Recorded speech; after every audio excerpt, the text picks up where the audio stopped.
Bonjour et bienvenue, aujourd'hui on va parler d'un portrait, plus précisément du processus entier d'un portrait, du croquis jusqu'au résultat final. Là vous voyez déjà mon tâtonnement au début pour concevoir le croquis et par la suite vous verrez les étapes, étant donné que c'est de la gouache, les différentes étapes que je pratique pour réaliser mon portrait à la gouache. C'est la première fois que je filme l'étape du croquis. Je trouvais ça intéressant de vous montrer d'où je démarre pour que vous compreniez comment j'arrive à ce résultat final. La seule étape que je n'ai pas enregistrée, c'est le moment où je reporte ce croquis que vous voyez sur mon papier qui va être destiné à être peint.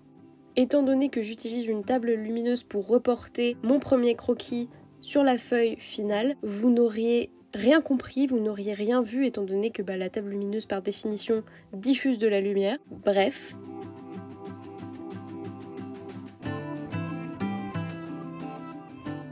Maintenant, ce que vous voyez, c'est le croquis plus détaillé où j'ai ancré au crayon de couleur bleue mes lignes pour que je puisse toujours les discerner malgré la peinture et que ça puisse me guider pendant l'application de ma peinture. À savoir que je ne le fais pas tout le temps, je n'utilise pas toujours ce crayon bleu pour définir mes traits. Ça dépend de mon humeur, on va dire, ça dépend de ma détermination et de ma volonté. Parfois, j'y vais juste au crayon à papier et je repasse pas spécialement. Mais j'avoue que ça me fait gagner du temps puisque je reviens sur mon croquis comme vous pouvez le voir, je redimensionne les zones où je vais appliquer de la peinture, je les redéfinis, ce qui rend le travail beaucoup plus facile et pratique.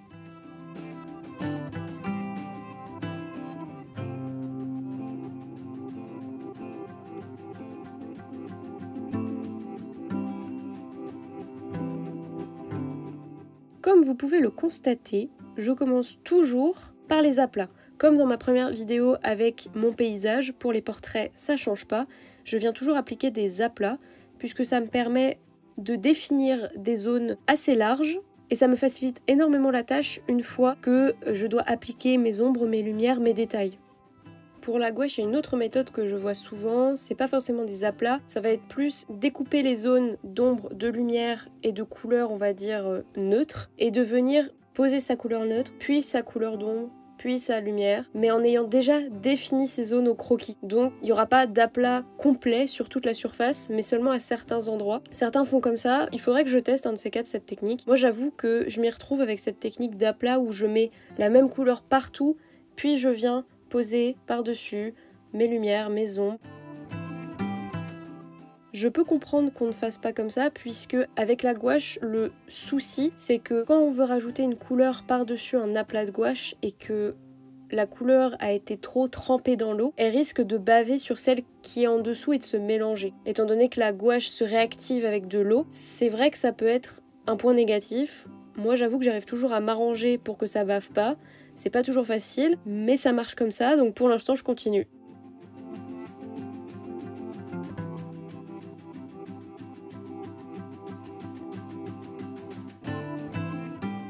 Je blablate, mais on parle encore et toujours de technique. Je me disais que pour changer, on pourrait un peu parler de personnages et de création de personnages. Ça pourrait être plutôt intéressant, étant donné que là je vous présente un portrait avec un personnage fictif, ça pourrait être chouette d'en parler un peu. Parce que ce portrait n'a pas émergé de nulle part. À la base, je voulais représenter un personnage que j'ai créé récemment pour une potentielle histoire que j'aimerais écrire sous la forme d'une bande dessinée peut-être. Et pour m'approprier un peu plus le personnage, j'ai eu envie d'en faire un portrait.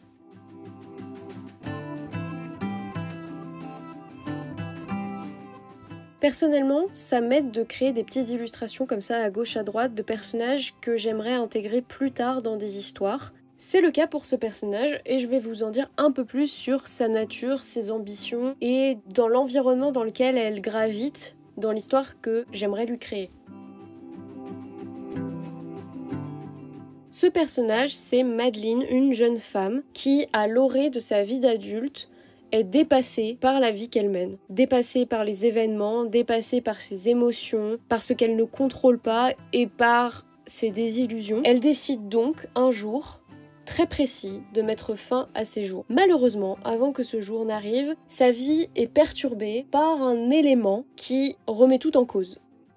Voilà pour vous faire une idée générale du contexte dans lequel naît ce personnage. Je vais pas vous en dire beaucoup plus puisque même pour moi, il y a énormément de détails qui sont encore incertains pour cette histoire. À part le personnage principal et ses motivations qui pour moi sont importantes et c'est quelque chose que j'ai envie de raconter. Mais rien ne me dit que ça va pas changer dans quelques semaines, dans quelques mois, étant donné qu'une histoire, ça évolue au fil du temps. Bref, une histoire, c'est jamais complètement figé. Ça évolue avec la personne qui l'imagine, ça évolue avec le temps, ça peut vous prendre des mois et des mois avant de trouver vraiment ce que vous voulez raconter. Je sais que pour ce personnage, par exemple, il m'est apparu il y a très peu de temps, mais l'idée de l'histoire en soi, je l'avais depuis quelques mois, je vais pas dire années, mais pas long. C'est quelque chose qui prend du temps et parfois pour certains sujets, en l'occurrence pour cette histoire-là, il y avait des choses que je considérais ne pas être apte à raconter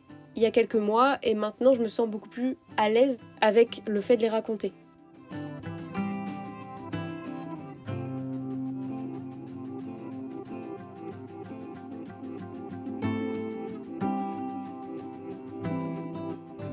Quand je dis que le personnage m'est apparu, je dis ça un peu plus tôt dans la vidéo, c'est pas une apparition soudaine, divine, etc. On est bien d'accord. C'est juste qu'en fait, j'avais ses motivations, un peu son caractère, mais je ne savais pas du tout quel trait lui prêter. Vraiment, je savais pas quel physique ce personnage pouvait avoir. Et en fait, c'est en croquant, en dessinant, je précise, les croquis, voilà, on est tous d'accord là-dessus. Bref, en croquant plein de petits personnages. J'en ai fait un et celui-ci a retenu mon attention, j'arrêtais pas de le regarder. Et je me suis dit, toi, il y a un truc. Ça peut paraître très bête, mais parfois ça tombe comme ça. Parfois tu recherches, tu trouves, parfois ça tombe sur toi et tu t'y attends pas. En l'occurrence pour ce personnage, c'était un peu de ça. Donc à partir du moment où je me suis fixée sur le physique du personnage, je pouvais vraiment commencer à me l'approprier, d'où cette illustration que vous voyez aujourd'hui. Je me disais que ça pouvait être chic de faire une illu où vraiment on pouvait ressentir la personnalité du personnage et ressentir un peu son mal-être, sa situation peut-être. En tout cas, essayer de transmettre l'émotion que le personnage pouvait dégager, ressentir. Je sais pas si c'est très clair, mais vraiment le but avec cette illu c'était de me rapprocher un peu de ce que pouvait faire ressentir le personnage à un public. Et c'est loin d'être facile parce que quand on n'est pas encore sûr de ce qu'on veut raconter avec un personnage, on peut complètement tomber à côté et ça se trouve, cette illu va pas du tout toucher les gens comme je le pensais, mais c'est un risque à prendre. Voilà, maintenant vous en savez un peu plus sur ce personnage, j'espère que ça aura piqué votre curiosité d'une certaine façon. On va se repencher petit à petit sur l'aspect visuel de la peinture, mais n'hésitez pas à me dire ce que vous en pensez.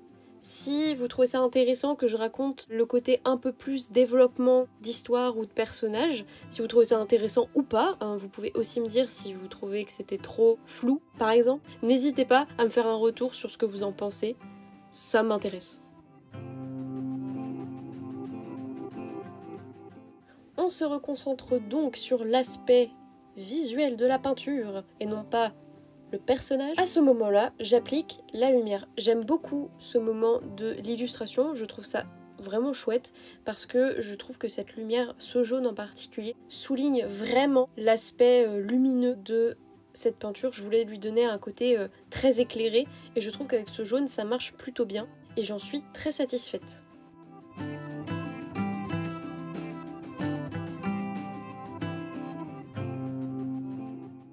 Après la lumière viennent les ombres, en tout cas sur la chemise, parce que sur le visage, le travail il est à peu près terminé normalement si je me trompe pas.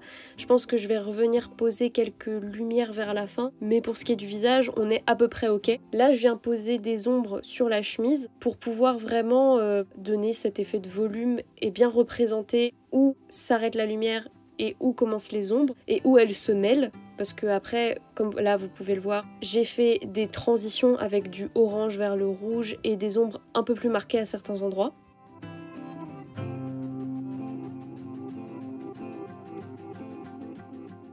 On attaque ensuite une partie que j'aime bien, c'est les stries de la chemise, les petits traits qui sont verticaux et horizontaux.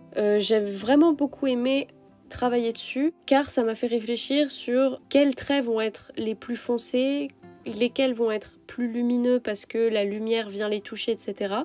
Donc vous allez voir que là, j'ai fait en premier ceux qui sont les plus ombrés, puis petit à petit, j'ai fait des couleurs de moins en moins foncées pour montrer qu'ils étaient dans une partie moins ombrée, on va dire, un peu plus lumineuse du coup.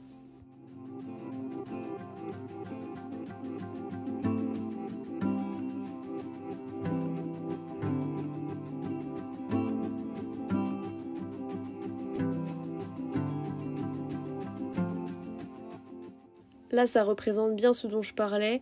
Je vais venir vraiment mettre du blanc là où c'est le plus lumineux pour vraiment souligner cet aspect ombre et lumière. Et là, je reviens avec une couleur beaucoup plus foncée étant donné qu'on est dans l'ombre. Je ne vais pas vous faire un dessin, encore une fois, vous le voyez très bien à l'écran.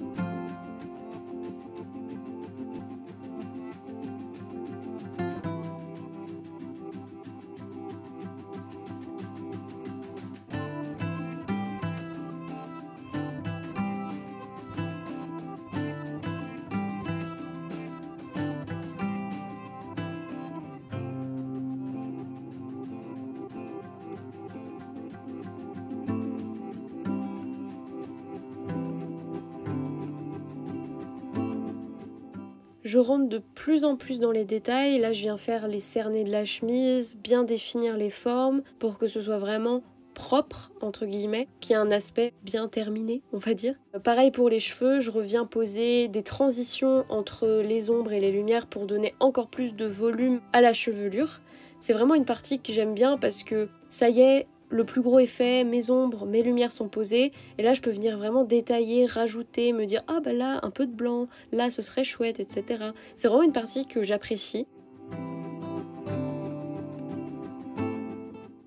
Et nous voilà au fond. Ça peut vous paraître une étape facile, mais c'est pas la plus simple dans le sens où, dites-vous que avant de trouver cette couleur de fond, j'ai fait des tests. J'ai pris une photo de la peinture sans fond et je me suis dit que j'allais faire des tests sur Procreate pour voir quelle couleur serait la plus convaincante et celle qui sonnerait le mieux avec la peinture qui est déjà existante, on va dire. Celle qui donnerait le plus d'impact et qui ferait le plus ressortir mon personnage. Parce que le but d'un fond, c'est quand même de souligner le personnage qui est au centre, ou en tout cas l'élément central que vous voulez présenter au spectateur. Ce serait dommage que la couleur de mon fond vienne entacher ce personnage ou vienne complètement l'alourdir ou encore le faire disparaître à cause d'un fond qui serait trop présent par exemple.